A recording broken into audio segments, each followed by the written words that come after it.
नमस्कार, आप देख रहे हो जन्नत की पुकार। सीएम योगी के सामने धर्म संकट, शंकराचार्य और गौ हत्या पर सीधा सवाल। उत्तर प्रदेश के प्रयागराज में माघ मेले के दौरान जो कुछ भी हुआ उसने आज पूरे देश का ध्यान अपनी ओर खींच लिया। शंकराचार्य स्वामी अविमुक्तेश्वरानंद जी महाराज और यूपी पुलिस के बीच हुई नोकझोंक ने न केवल तूल पकड़ लिया बल्कि अब यह विवाद सीधे सीधे धर्मों और प्रशासन के टकराव में बदलता दिख रहा है। एक तरफ जहां माघ मेले में संतों के साथ दुर्व्यवहार को लेकर रोष है, वहीं दूसरी तरफ देश भर में हो रहे हिंदू सम्मेलनों ने नई चर्चा छेड़ दी है। इस बीच शंकराचार्य ने के दिल्ली प्रदेश के सह प्रभारी दीपक मेहरा ने एक बड़ा बयान दिया है। उन्होंने गौ हत्या को लेकर सरकार से सवाल पूछा है। दीपक मेहरा से हमारे मुख्य संपादक आर.के. जायसवाल ने खास बातचीत की है, सुन लीजिए। नमस्कार, मैं आर.के. जायसवाल और आप देख रहे हैं जनमत की पुकार। जिस तरीके से उन्मुक्तानंद महाराज जी शंकराचार्य के साथ अपमानजनक किया गया माघ मेले के दौरान, उन्होंने स्नान नहीं किया, कई दिनों तक वहाँ पे उन्होंने प्रदर्शन किया, उसके बाद वो वहाँ से लौट गए। इसको लेकर कैसे देखते हैं दिल्ली के लोग? हालांकि हमारे साथ दीपक मेहरा जी हैं जो दिल्ली में उनका काम देखते हैं सह प्रभारी के रूप में। किस तरीके से दिल्ली के लोग इस घटना को देख रहे हैं, आइए जानते हैं। सभी को नमस्कार। और ये जो प्रयागराज में माघ मेले में जो पूरा प्रकरण हुआ, बड़ा दुखद। सभी लोग बहुत, जितने भी हमको लोग मिलते हैं, सभी बहुत परेशान हैं इस विषय को लेके कि भाई जो कार्य जो है प्रशासन को करना चाहिए वो प्रशासन ने वो कार्य नहीं किया। जो राइट प्रशासन का था अपना उन्होंने कर्तव्य पूरा नहीं किया। इसको अगर हम लोग, और क्योंकि एक आम आदमी को इस विषय में इतनी जानकारी नहीं है, अगर इसको हम लोग थोड़ा सा आपको विस्तृत रूप से बताएं तो उसमें हमारे सामने ये आता है कि शुरू से दो सत्ताएं काम करती हैं। एक राजनीतिक सत्ता है और एक धर्म की सत्ता है। दोनों का कार्य अलग अलग है। और जब भी राजनीतिक सत्ता धर्म के कार्य में कुछ ना कुछ बोलती है या कुछ ना कुछ कार्य अपने गलत करती है, या धर्म की सत्ता राजनीतिक कार्य में करती है, तो विवाद होना निश्चित है। और यही विवाद ही धर्म युद्ध है। धर्म युद्ध का मतलब यही है कि धर्म का मतलब यह है कि कर्तव्य कर्म, आप अपने कर्म जो हैं वो आप सही से नहीं कर रहे, यही विवाद का कारण है। तो ये जो ऐसा धर्म युद्ध था जो बीच में छिड़ा है और जो लगातार अभी भी चल रहा है, तो उसमें प्रशासन ने गलतियां की हैं और वो बिल्कुल मानने को तैयार नहीं है, क्षमा तक मांगने को तैयार नहीं है। तो साधु की और संतों की तो ये है कि आप एक बार क्षमा मांगें तो वो बिल्कुल क्षमा कर देंगे। ऐसा कुछ विवाद जो है वो बिल्कुल ख़त्म करने वाली बात है, लेकिन प्रशासन नहीं चाहता कि ऐसा विवाद खत्म। प्रशासन साफ साफ ने कहा है कि जो अब बाकी के साधु संत जब पैदल जा सकते हैं तो उनको पालकी से वहाँ जाने की ज़रूरत क्या थी? असल में देखिए, ये बहुत ही हर एक चीज़ का एक प्रोटोकॉल होता है। ये जो माघ मेला है या कुंभ मेला है, ये जो आयोजन होता है ये साधुओं के लिए होता है और साधुओं के द्वारा ही होता है। और साधुओं के जो सर्वश्रेष्ठ हैं वो शंकराचार्य जी हैं। और शंकराचार्य जी का एक तरीका है कि वो बहुत सालों से इस तरह की पालकी में जाते हैं, और आपको एक उनको रास्ते में रोक के कहो कि नहीं जी आप पालकी से नीचे उतर जाओ, तो ये एक बड़ा ही दुखद घटना थी।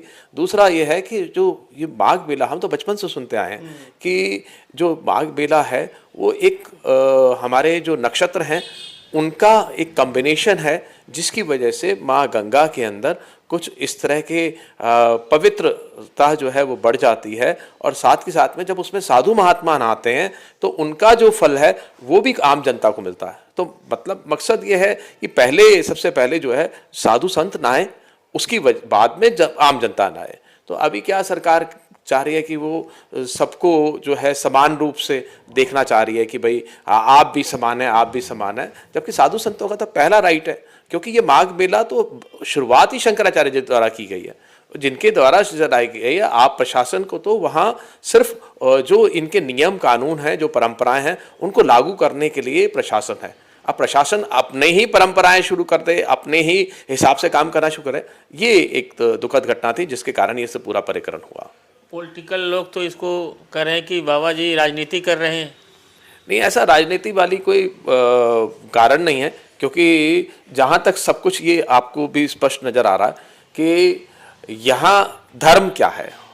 बेसिकली धर्म तो यही था ना कि हम इस माघ मेले को बहुत अच्छे से वहाँ पर जो महाराज जी वहाँ पर स्नान करते, उसके बाद में बाकी लोग स्नान करते और उसके बाद में पूरा। लेकिन इसमें राजनीति वाली कोई बात अभी तक हमें नहीं नजर आ लगातार सरकार को घेर रहे हैं शंकराचार्य जी जैसा।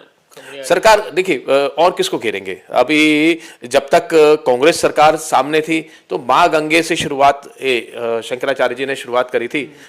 जो अपने पहला उन्होंने शुरुआत किया था, बहुत सालों पुरानी बात है। नमामि गंगे उसके बाद में शुरू हुआ। तो पूरी गंगा माता को पवित्र करने के लिए, साफ करने के लिए जो अभियान शुरू किया था वो हमारे परम पूज्य शंकराचार्य जी ने किया था। उसके बाद में मूर्ति प्रभावित का हुआ तो माँ गंगे का टाइम पे उस वक्त डॉक्टर मनमोहन सिंह थे। तो जो सरकार में बैठा है उसी के लिए, तो क्योंकि वही रिस्पॉन्सिबल है ना सभी कार्यों के लिए। अब जिस वक्त पे समाजवादी पार्टी थी उस टाइम पे भी महाराज जी ने विरोध किया कि मूर्ति विसर्जन के लिए सब रोक लगा दी थी, और उस वक्त भी सारा का सारा जो है महाराज जी ने विरोध किया समाजवादी पार्टी का। तो जो सत्ता में होगा तो कहा तो उसी से जाएगा, क्योंकि वही तो रेस्पॉन्सिबल है। अब सत्ता में तो भारतीय जनता पार्टी है, तो विरोध कांग्रेस का कैसे करें? कांग्रेस विरोध तो उसी का होगा ना जो रेस्पॉन्सिबल है, जो कर सकता है। अब अभी बहुत टाइम से लगातार गौ रक्षा के ऊपर कार्य चल रहा है कि गुरु जी का यही कहना है कि आप किसी भी तरह से गौ मांस का निर्यात बंद करें, गौ हत्या बंद करें।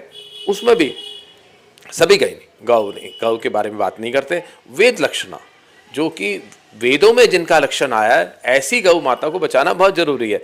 अब वो एक तरह से लगातार लाखों गाय रोज कट रही हैं, तो ऐसे में उनका बचाना और जो हमारा प्रथम लक्ष्य है। अब देखिए हिंदू का तो प्रथम कर्तव्य यही है ना कि अपने जितने शास्त्रों से आई हुई जितनी चीजें हैं उनका संरक्षण करें।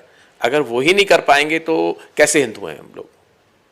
जिस तरीके से योगी जी महाराज जी प्रेस कॉन्फ्रेंस कर रहे थे, बोल रहे थे कि हमें बदनाम करने की कुछ शक्तियां काम कर रही हैं, हमें बदनाम करने की। देखिए उन्होंने एक शब्द यूज किया, कालनेमी। हाँ जी।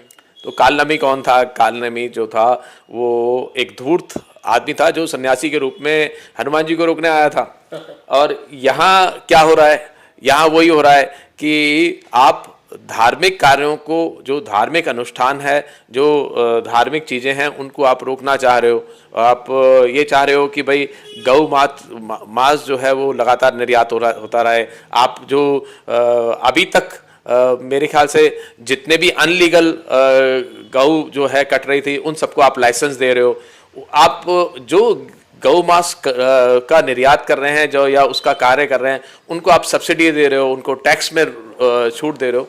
तो ये क्या, ये तो आप साफ तौर से दिखता है कि कौन कालनेमी है कौन नहीं है। तो इसको अंदर कहने वाली कोई बात नहीं है। जबकि शंकराचार्य जी ने आज तक कभी भी धर्म विरुद्ध और शास्त्र विरुद्ध कोई भी कार्य नहीं किया।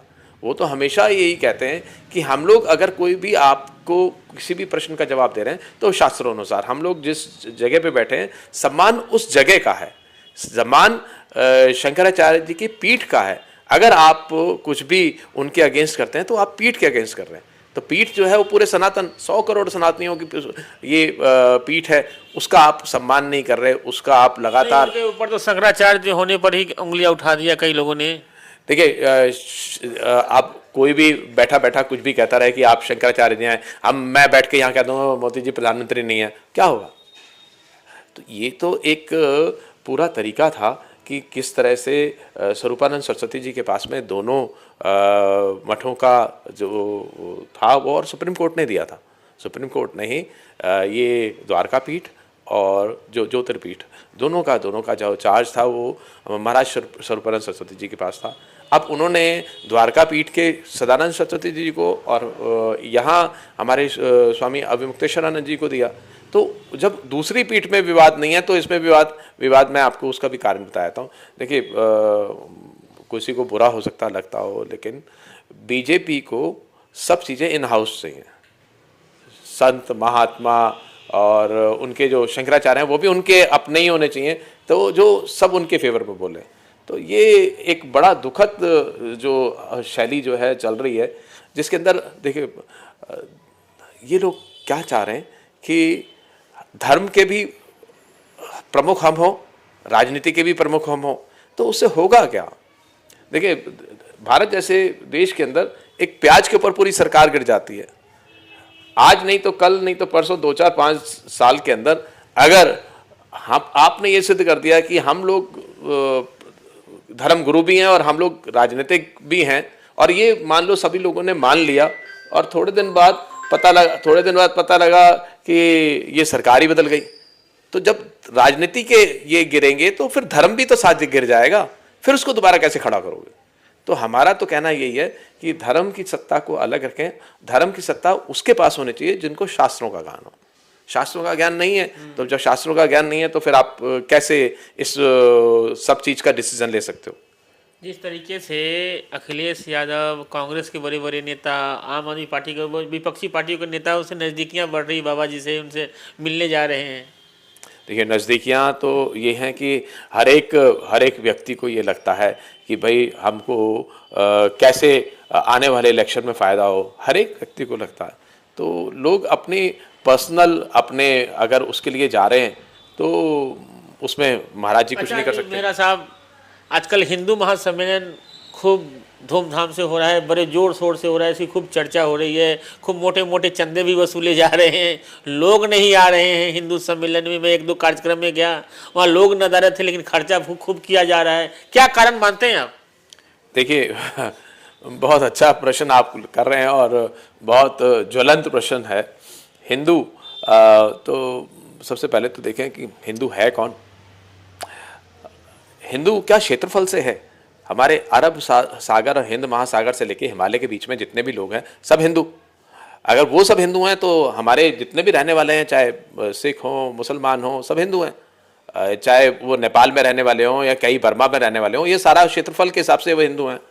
लेकिन आप वो नहीं मानेंगे, कोई बात नहीं। तो हिंदू कौन? हिंदू अपनी विचारधारा से, अपने कर्मों से। सही रूप तो यही है हिंदू का कि आप लोगों को हिंदू नहीं बना रहे, क्योंकि हिंदू जो है अपने कर्मों से मतलब कि वो हमारे शास्त्रों को, जब वैदिक शास्त्रों का उनको मानता हो, हमारे कर्म सिद्धांत को मानता हो, हमारे पुनर्जन्म के सिद्धांत को मानता हो, हमारे योग की धारणाओं को मानता हो। उसके अलावा त्याग, क्षमा, दान, इस तरह की उसमें पूरे लक्षण होने चाहिए। ये सब के लिए तो आप कोई कार्य करते नहीं। आपको कौन से हिंदू चाहिए? नाम के हिंदू चाहिए जो वोट दे सके आप सबको, कि आप भी सब हिंदू हैं, सबको हिंदू बना के सिर्फ इसलिए कि आप इस पार्टी को वोट दे दें, या कोई भी, हर एक पार्टी का यही है कि हिंदू हो वो एक नाम का हिंदू हो। तो ये एक बड़ा प्रश्न है कि हम लोग हिंदू किसको माने या हम हिंदू बनाएं। तो सबसे पहले तो हम हिंदू बने। जब तक हिंदू नहीं बनेंगे तो हिंदू कर्मों से, आप किसी को नाम से हिंदू बनाते रहें, वो मांस खा रहा है, वो कुछ भी कर रहा है, उसको सारे जितने भी कार्य गलत हैं वो कर रहा है, उसके बाद में वो हिंदू है, तो ऐसे को हम लोग हिंदू नहीं मानते। पहले आप कर्मों से हिंदू बने, और अगर कर्मों से हिंदू हैं तो आपको ये पूरा सम्मेलन उसलिए करना चाहिए कि हम लोग उन सबको हिंदू बनाने के लिए करें। तो हमारे साथ बात कर रहे थे दीपक मेहरा जी। मिलते हैं किसी और नई खबरों के साथ। नमस्कार। अगर आपने हमारा अभी तक चैनल सब्सक्राइब नहीं किया है तो कृपया चैनल सब्सक्राइब कर लें, लाइक करें, शेयर करें, कमेंट करें। तो मिलते हैं फिर किसी और खबरों के साथ। नमस्कार।